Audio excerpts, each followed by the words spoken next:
দিনটা শুরু হলো আমার কলেজ থেকে। সকাল সকাল চলে গেলাম কলেজে। কিছুক্ষণ ওয়েট করার পরেই স্যার আসলো।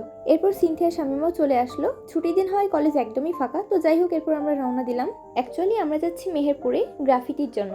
মাঝপথে রং নিয়ে মনে পড়তেই স্যার 2টা রং কিনে আনলো। এরপর আবারও যাত্রা শুরু করলাম। ততক্ষণে কিছু কথা হয়ে যায়। প্রথমেই বলি স্যারকে নিয়ে, উনি আমাদের কলেজেরই স্যার। যদিও আমাদের কখনো ক্লাস নেননি, তবে আমাদের সাপোর্ট দিতে সাথেই ছিলেন। তো যাই হোক, অলরেডি আমরা আমাদের ভেন্যুতে পৌঁছে গেছি। এতক্ষণে সবাই দেওয়াল দখল করে ফেলেছে। আমরা গিয়ে কোনো দেওয়াল খুঁজে পাচ্ছিলাম না, ভালো কোনো দেওয়াল। তারপরেও একটা ভালো জায়গা হিসেবে একটা দেওয়াল পেয়েছিলাম, আলহামদুলিল্লাহ। তো এরপর রংগুলো সব বের করে নিচ্ছি। তখন দেখি সাদা রং অল্প আছে। স্যার আবারও কিনে এনে দিলেন। তবে প্রথমেই দেওয়ালে সাদা প্রলেপ দেওয়ার জন্য পাশের এক স্যারের থেকে নিয়ে আমি রং করতে যাচ্ছিলাম। ভালো মতো পারছিলাম না, যে কারণে স্যার আবার হেল্প করলেন। গ্রাফিতির জন্য স্যাররা তখনও কিছু বলেনি, যে কারণে সবাই ধীরে ধীরে আরামে সাদা রং করছে। আমরাও গল্প করছিলাম। আমার একটা ফ্রেন্ডের আসার কথা ছিল, সে হয়তো তার আম্মুর সাথে আসছে, তাই আপাতত ওর কথা বাদ। তো যাই হোক, এরপর স্যাররা সকল স্কুল কলেজের আর্টিস্টদেরকে এক জায়গায় ডাকলেন। এটা মেহেরপুরের সরকারি মহিলা কলেজ। ওখানে আমাদের 2টা পর্যন্ত টাইম দিলেন, মানে 3 ঘন্টা সময় দিলেন। হঠাৎ গ্রাফিতির জন্য আসার কারণটা বলি। আমার তো এক্সাম চলছে। 19 তারিখ সকালে আব্বুর থেকে জানতে পারি যে 1 বছর আগে আমাদের কলেজে আবু সাইদ ভাইয়ের যে পেন্টিংটা করেছিলাম, সেটা মেহেরপুরের গ্রাফিতি প্রতিযোগিতার জন্য সিলেক্ট করা হয়েছে। পরদিন ছিল আমাদের কেমিস্ট্রি এক্সাম, তাও আমি গেলাম, যেহেতু মোটামুটি ভালো প্রিপারেশন ছিল এক্সাম। কিন্তু পেন্টিং এর জন্য আমি, সিনথিয়া বা শামীমা কেউই প্রিপেয়ার ছিলাম না। বাট চেষ্টা করতে আর ক্ষতি কি। তো যাই হোক, আমি স্কেচটা করলাম, দেন 2জন মিলে কালার করতেও শুরু করে দিলাম। কিছুটা কালার করার পরে কলেজের ভিতর ব্রাশ ধুতে গিয়েছিলাম। ওখানে ব্রাশ ধুতে গিয়ে অনেকটা টাইম চলে গিয়েছিল। এসে দেখি নওশিন রং করছে। তো যাই হোক, গল্প করতে করতে আমরা আমাদের আঁকাকির কাজও শেষ করছি। ততক্ষণে কিছু কথা বলা যাক। সিনথিয়া শামীমাকে নিয়েই বলি, আমরা কিন্তু ফ্রেন্ডস না, ওরা পরে সেকেন্ডারি, মানে আমার জুনিয়র। ওদের সাথে আমাদের পরিচয় হয়েছিল বিজ্ঞান মেলার প্রজেক্ট তৈরির দিন। ওরাও আমাদের হেল্প করেছিল, যেহেতু ওরা বেশ ভালোই আর্ট করে। তো ওই দিন থেকেই আমরা পরিচিত হয়েছি। এখানে আসার পর শামীমা অসুস্থ হয়ে গিয়েছিল, যে কারণে ও বসেই ছিল। ওকে বসিয়ে রাখলাম এবং আমরা আমাদের কাজ করছিলাম। এখানে সবচেয়ে বেশি তাড়াহুড়ো আমারই ছিল, যেহেতু আমি পরীক্ষার্থী। আমার ফ্রেন্ড নওশিনও সিনথিয়াদের সাথেই পড়ে, তাই ওর অত বেশি চাপ ছিল না। একমাত্র আমি পরীক্ষার্থী হয়েও পেন্টিং করতে এসেছি। তো যাই হোক, আজকের দিনটা আমাদের জন্য সত্যিই ভিন্ন একটা অভিজ্ঞতা ছিল।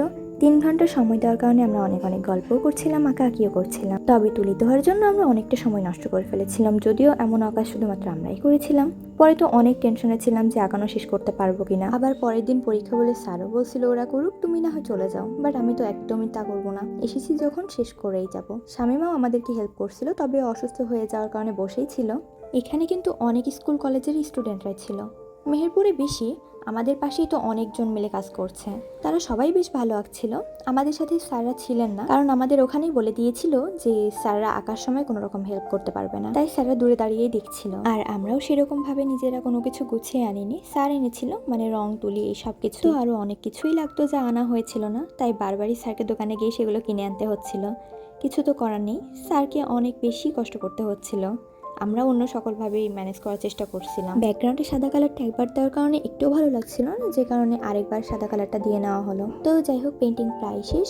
যেগুলো লেখার সেগুলো লিখছি, নওশিনও লিখছে। সিনথিয়া ততক্ষণ একটু রেস্ট নিয়ে আবারও কাজ শুরু করে দিল। আমি পেন্সিল দিয়ে কেবলই অর্ধেকটা লিখেছি, তারপরে এমনভাবে মাথাটা ঘুরে গেল যেন কিচ্ছু দেখতে পাচ্ছি না। কোনো রকমে এসে বসলাম, বাকিটা নওশিন আর সিনথিয়া মিলে শেষ করলো। তবে শেষের দিকে একটু উঠে গিয়ে লেখাগুলো ঠিক করে দেওয়ার চেষ্টা করছিলাম। প্রথমে ওপরের দিকে নিজের কলেজের নামটা লিখেছিলাম, আর একদম শেষের দিকে তখন নিচের লেখাগুলো লিখছিলাম। যদিও আমরা একটাই লিখতাম, কিন্তু স্যার বললেন 2টো লেখো, তাই কষ্ট করে একদম অল্প সময়ে 2টোই লিখতে হলো। আর সাদা রংটাও 2বার করে দিতে হয়েছে। সব মিলে সময়ের মধ্যে কোনো রকমে শেষ করার চেষ্টা করেছিলাম। তাও তো ভালো 3 ঘন্টা সময় পেয়েছিলাম, অনেকটা সময়। তো যাই হোক, পেন্টিং শেষ করার একটু পরেই দেখি বৃষ্টি শুরু হয়েছে। একদমই অসময়ে বৃষ্টিটা হয়েছিল। ছাতাও নিয়ে গিয়েছিলাম না, তবে নওশিন এনেছিল, যে কারণে 2জন মিলে ছাতা নিয়ে সবার গ্রাফিতি গুলো দেখছিলাম। তো সবাই বেশ সুন্দর করে আঁকিয়েছিল। আমার তো মনে হয়েছিল আমরা একদমই লাস্টে যাব, আমাদেরটা ধরবেই না, কারণ সবার গ্রাফিতি দেখে মনে হয়েছিল যে আমাদের গ্রাফিতিটা অনেক বেশি সিম্পল হয়ে গেছে। যাই হোক, এখানে যে আসতে পেরেছি এর জন্য অনেক বেশি খুশিও হয়েছি, আর এর জন্য আমি অনেক বেশি কৃতজ্ঞ। প্রথমত স্যারের প্রতি, কারণ স্যার আমাকে এই গ্রাফিতির জন্য সিলেক্ট করেছিলেন। আর দ্বিতীয়ত আব্বুর প্রতি, কেননা এক্সাম চলাকালীন আব্বু আমাকে এখানে আসতে দিয়েছিল।